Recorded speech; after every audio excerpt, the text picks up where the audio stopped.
ರಾಜ್ಯದಲ್ಲಿ ಬಿಸಿಲಿನ ತೀವ್ರತೆ ಜೋರಾಗಿದೆ.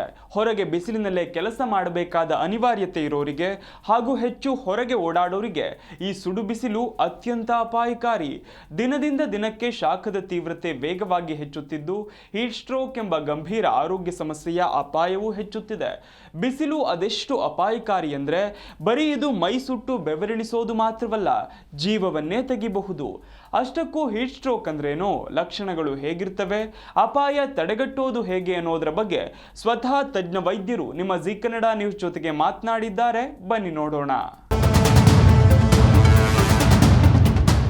ದೇಶದ ಹಲವೆಡೆ ಉಷ್ಣಾಂಶ ದಿನೇ ದಿನೇ ಏರುತ್ತಿರುವ ಹಿನ್ನೆಲೆ ಹೀಟ್ ಸ್ಟ್ರೋಕ್ ಎಂಬ ಗಂಭೀರ ಆರೋಗ್ಯ ಸಮಸ್ಯೆಯ ಅಪಾಯವು ಹೆಚ್ಚಾಗ್ತಾ ಇದೆ. ತೀವ್ರ ಬಿಸಿಲಿನಲ್ಲಿ ಹೆಚ್ಚು ಸಮಯ ಕಳೆಯುವವರು ಈ ಸಮಸ್ಯೆಗೆ ಹೆಚ್ಚು ಒಳಗಾಗುವ ಸಾಧ್ಯತೆ ಇದೆ ಅಂತ ಆರೋಗ್ಯ ತಜ್ಞರು ಎಚ್ಚರಿಕೆ ನೀಡ್ತಾ ಇದ್ದಾರೆ. ಹಾಗಾಗಿ ಈ ಸಮಯದಲ್ಲಿ ಆರೋಗ್ಯ ಕಾಪಾಡಿಕೊಳ್ಳೋದು ಬಹಳ ಮುಖ್ಯ. ಹಾಗಾದ್ರೆ ಹೀಟ್ ಸ್ಟ್ರೋಕ್ ಎಂದರೇನು, ಲಕ್ಷಣಗಳು ಯಾವ ರೀತಿ ಕಂಡುಬರುತ್ತೆ, ಇದನ್ನು ತಡೆಗಟ್ಟೋದು ಹೇಗೆ ಅನ್ನೋದ್ರ ಬಗ್ಗೆ ಸ್ವತಃ ತಜ್ಞ ವೈದ್ಯರು ನಿಮ್ಮ ಜಿ ಕನ್ನಡ ನ್ಯೂಸ್ ಜೊತೆಗೆ ಮಾತನಾಡಿದ್ದಾರೆ. ಬನ್ನಿ ನೋಡೋಣ.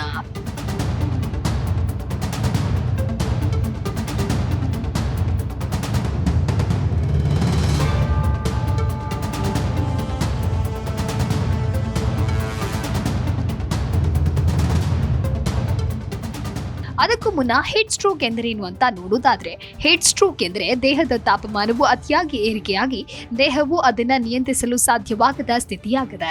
ಸಾಮಾನ್ಯವಾಗಿ ತೀವ್ರ ಬಿಸಿಲಿನಲ್ಲಿ ಅಥವಾ ಉಷ್ಣ ವಾತಾವರಣದಲ್ಲಿ ಹೆಚ್ಚು ಕಾಲ ಇರೋದ್ರಿಂದ ಈ ಸಮಸ್ಯೆ ಉಂಟಾಗುತ್ತೆ. ಹೀಟ್ ಸ್ಟ್ರೋಕ್ ಈಗ ಜಾಸ್ತಿ ಕಾಣ್ತಾ ಇದೆ. ಈಗ ಬಿಸಿಲು ಜಾಸ್ತಿ ಆಗಿರೋದರಿಂದ, ಉಷ್ಣಾಂಶ ಜಾಸ್ತಿ ಆಗಿರೋದರಿಂದ ಹೀಟ್ ಸ್ಟ್ರೋಕ್ ಪೇಷಂಟ್ಗಳು ಜಾಸ್ತಿ ಕಾಣ್ತಾ ಇದ್ದಾವೆ. ಈ ಹೀಟ್ ಸ್ಟ್ರೋಕ್ ಅನ್ನೋದು ಲೈಫ್ ಥ್ರೆಟ್ನಿಂಗ್ ಆಗ್ಬೋದು. ಇದನ್ನು ಸಿಂಪಲ್ ಮೇಜರ್ಸ್ ಯೂಸ್ ಮಾಡಿ ಇದನ್ನು ನಾವು ತಡೆಗಟ್ಟಬಹುದು. ಸಿಂಪಲ್ ಮೇಜರ್ಸ್ ಅಂದರೆ ಒಂದು ಹೈಡ್ರೇಷನನ್ನು ಮೇಂಟೈನ್ ಮಾಡೋದು. 2.5 3 ಲೀಟರ್ವರೆಗೆ ನೀರು ಕುಡಿಬೇಕು ಡೈಲಿ. ನೀರು ಜೊತೆ ORS ಪೌಡರನ್ನು, ಸ್ಯಾಚೆಟ್ಸನ್ನು ನೀರು 1 ಲೀಟರ್ ನೀರಲ್ಲಿ ಹಾಕಿ ಜಾಸ್ತಿ ನೀರು ಕುಡಿಬೇಕು. ಅದ್ರ ಜೊತೆ ಮಜ್ಜಿಗೆ, ಲೆಮನ್ ವಾಟರ್ ಕುಡಿಬೋದು. ಮನೆಯಿಂದ ಹೊರಗಡೆ ಹೋಗೋ ಮುಂದೆ ವಾಟರ್ ಬಾಟಲನ್ನು ತೊಗೊಂಡು ಹೋಗೋದು ಒಳ್ಳೆಯದು. ಇನ್ನೊಂದು ಎರಡನೇದು ಮೋಸ್ಟ್ ಇಂಪಾರ್ಟೆಂಟು, ಜಾಸ್ತಿ ಬಿಸಿಲಿರೋ ಟೈಮ್ ಅಂದರೆ ಬೆಳಗ್ಗೆ 11 ಗಂಟೆಯಿಂದ ಸಾಯಂಕಾಲ 4 ಗಂಟೆ. ಆ ಟೈಮಲ್ಲಿ ಮನೆಯಿಂದ ಹೊರಗಡೆ ಹೋಗೋದನ್ನು ಕಡಿಮೆ ಮಾಡಬೇಕು. ವೆಂಟಿಲೇಷನ್ ಇರುವಂಥ ಜಾಗದಲ್ಲಿ ಕೆಲಸ ಮಾಡಬೇಕು. ಆಮೇಲೆ ಇನ್ ಬಿಟ್ವೀನ್ ಬ್ರೇಕ್ಸ್ ತೊಗೋಬೇಕು. ಕಂಟಿನ್ಯೂಸ್ ಕೆಲಸ ಮಾಡೋದರಿಂದ ಡಿಹೈಡ್ರೇಷನ್ ಜಾಸ್ತಿ ಆಗುತ್ತೆ. ಇನ್ ಬಿಟ್ವೀನ್ ಬ್ರೇಕ್ಸ್ ತೊಗೊಂಡು ಆ ಬ್ರೇಕಲ್ಲಿ ಹೈಡ್ರೇಷನ್ನ ಮೇಂಟೈನ್ ಮಾಡಬೇಕು, ಜಾಸ್ತಿ ನೀರು ಕುಡಿಬೇಕು. ಹೀಟ್ ಸ್ಟ್ರೋಕ್ನ ಪ್ರಮುಖ ಲಕ್ಷಣಗಳು: ದೇಹದ ತಾಪಮಾನ ಏರಿಕೆ, ಚರ್ಮವು ಬಿಸಿ ಮತ್ತು ಒಣಗಿರೋದು, ತಲೆ ಸುತ್ತು, ತಲೆನೋವು, ದುರ್ಬಲತೆ ಮತ್ತು ಗಾಬರಿ ಪ್ರಮುಖ ಲಕ್ಷಣಗಳಾಗಿವೆ. ಕೆಲವರಿಗೆ ವಾಂತಿ, ಅಸ್ವಸ್ಥತೆ ಮತ್ತು ಹೃದಯ ಬಡಿತ ವೇಗವಾಗಬಹುದು. ಗಂಭೀರ ಪರಿಸ್ಥಿತಿಯಲ್ಲಿ ವ್ಯಕ್ತಿ ಪ್ರಜ್ಞೆ ಕಳೆದುಕೊಳ್ಳುವ ಸಾಧ್ಯತೆಯೂ ಇರುತ್ತೆ. ಫುಲ್ ಫಿಟ್ ಆಗಿರುವಂಥ ಡ್ರೆಸ್ಸನ್ನು ಹಾಕೋಬಾರ್ದು. ಭಾಳ ಲೂಸ್ ಆಗಿ ಫಿಟ್ ಆಗಿರುವಂಥ ಡ್ರೆಸ್ಸು, ಲೈಟ್ ಕಲರ್ ಡ್ರೆಸ್ಸನ್ನು ಹಾಕೋಬೇಕು.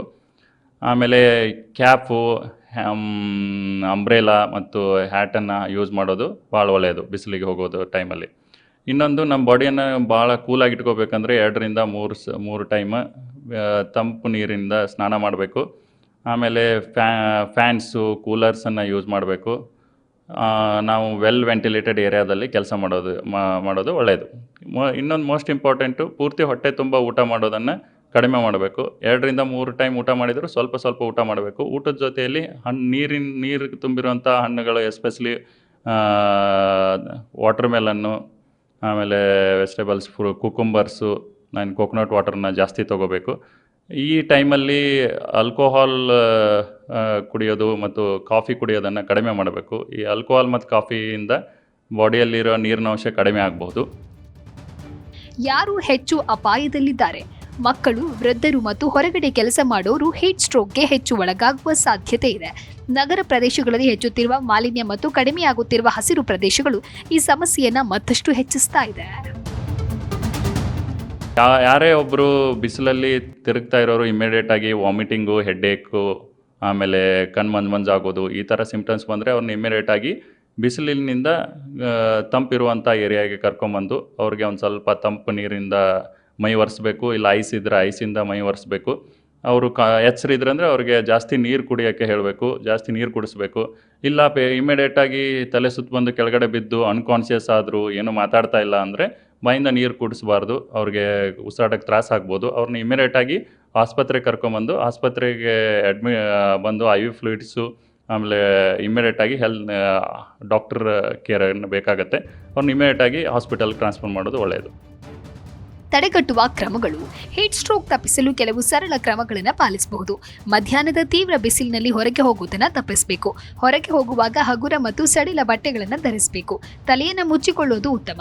ದಿನಪೂರ್ತಿ ಸಾಕಷ್ಟು ನೀರು ಕುಡಿಬೇಕು. ಎಳನೀರು, ನಿಂಬೆಹಣ್ಣಿನ ಜ್ಯೂಸ್ ಮತ್ತು ಮಜ್ಜಿಗೆ ದೇಹವನ್ನು ತಂಪಾಗಿಡಲು ಸಹಕಾರಿ. ಹೆಚ್ಚು ಸಮಯ ಬಿಸಿಲಿನಲ್ಲಿ ಕೆಲಸ ಮಾಡುವವರು ಮಧ್ಯಂತರದಲ್ಲಿ ವಿಶ್ರಾಂತಿ ತೆಗೆದುಕೊಳ್ಳಬೇಕು. ಬಿಸಿಲಿನ ಸಮಯದಲ್ಲಿ ಹಗುರವಾದ ಆಹಾರ ಸೇವಿಸುವುದು ಉತ್ತಮ. ಎಣ್ಣೆ ಮತ್ತು ಮಸಾಲೆಯುಕ್ತ ಆಹಾರಗಳನ್ನು ತಪ್ಪಿಸಬೇಕು.